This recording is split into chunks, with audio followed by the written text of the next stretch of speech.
My next speaker is a dear friend that I've known for years, LJ, Laura Jane. Here she comes. She is a best-selling author. She has multiple books. She's a podcast host. She is a yoga therapist, yoga teacher, and many, many more things. So welcome.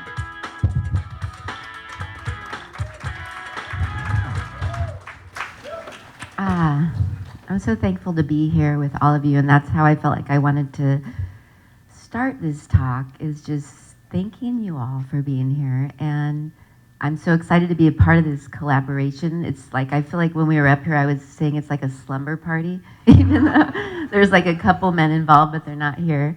And, right?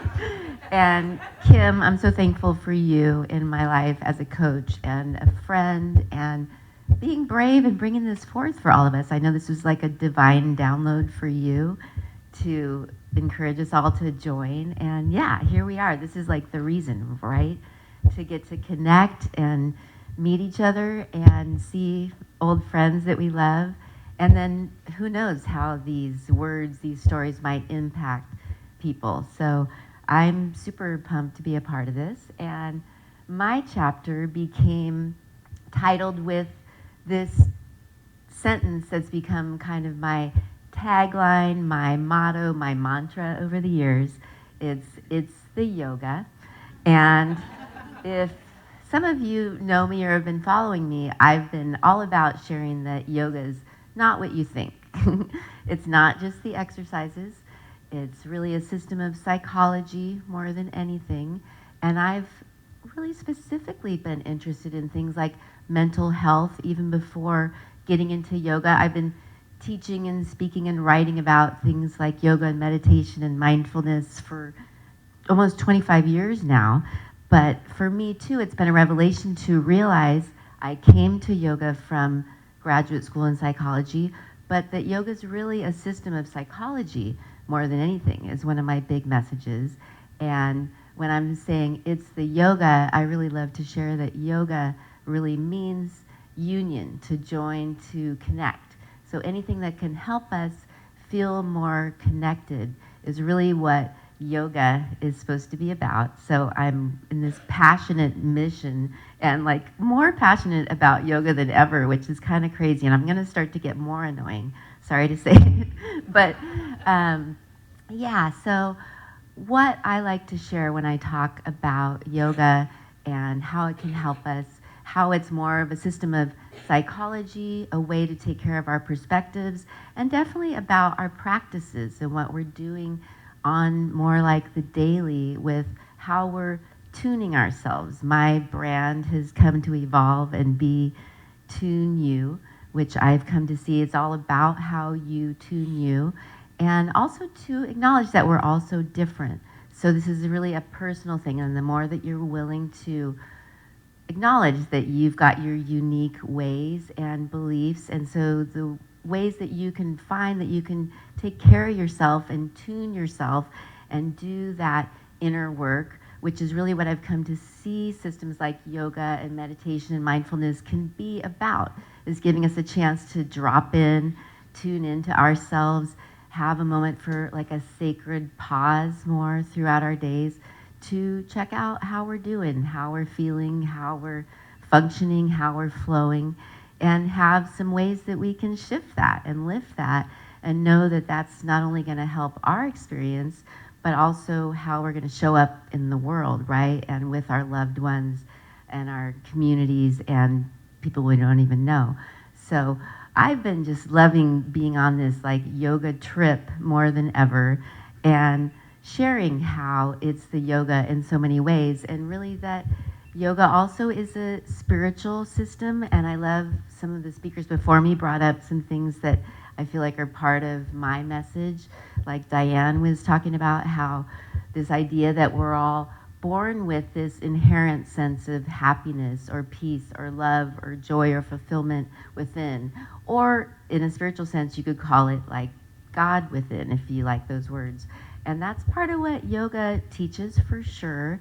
And that we can also see that our practices and our ways that we can take care of ourselves can help us do that inner work, to help clear up or free up whatever might be blocking us from feeling perhaps that natural sense of inherent happiness, peace, love, bliss, fulfillment that might be our true nature and even our spiritual nature. So I've been loving learning still at this point in my yoga journey that that's what systems like yoga are really about, just giving us these ways that we can tap into ourselves, tune into ourselves, and then tune up how we're feeling and free up some of what's blocking us from feeling that perhaps natural sense of joy, love, happiness, peace, fulfillment that you could call God, spirit, source, Shakti energy, life energy. But that's what we get to do with these practices, is do that energetic work and that spiritual work to free up what maybe we've taken on and stored through life and trauma and drama and things like stored trauma, right? We talk about that more these days. And systems like yoga teach us that we want to go about this holistically and address it as like a mind, body, spirit, energy thing, and that we are all these things. And when we're also willing to address it as energy, that this just really gives us this power to make these changes, let go of some of what's, keeping us from feeling that perhaps inner sense of peace, love, joy, happiness, fulfillment that could be our true nature, and just finding our ways to tap into that, tune into that more on the daily. That's where things like yoga teach us that a practice is helpful. And even just looking at like, what are your current practices, habits, rituals, because we have some things we're currently doing, right? Like morning routine, those kind of things we get a lot of talk about. You have a morning routine, right? And I like to ask, like, how is it tuning you, right? How is it tuning you to be meeting your day and greeting those you love or those you don't know? So that's a lot of what systems like yoga bring in for us, just this chance to take a look at our ways of self-care and sense of spirituality, and finding our, I think, really personal ways, because it's such a personal thing, right, to just start to build a lifestyle that's more about tuning ourselves more towards that love, happiness, peace, bliss, fulfillment, and being ready to bring that to the world. So yeah, that's a little bit of what's in my chapter, and I have more creations coming along these lines with It's the Yoga, so look out. It's only just begun. And yeah, and I think I'll just close with part of, for sure, this connection that we can be going for with systems like yoga and our practices is more of a sense of connection with not only ourselves and what's happening within us and our own bodies and experience, but also each other, and in more of a sense of unity consciousness. And that's really what yoga is about. And that term namaste, which we close our practices with, right, which is about the love within me, the light within me, the God within me, if you like those words, is bowing to that in you.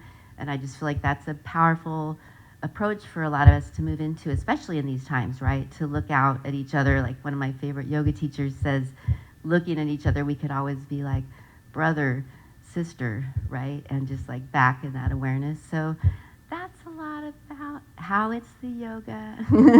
And it's here to save and change our lives. So I hope that brings you a little more open-mindedness to what yoga is and what it can be for us. And yeah, I'm just so thankful to be a part of this project and the slumber party. So thanks.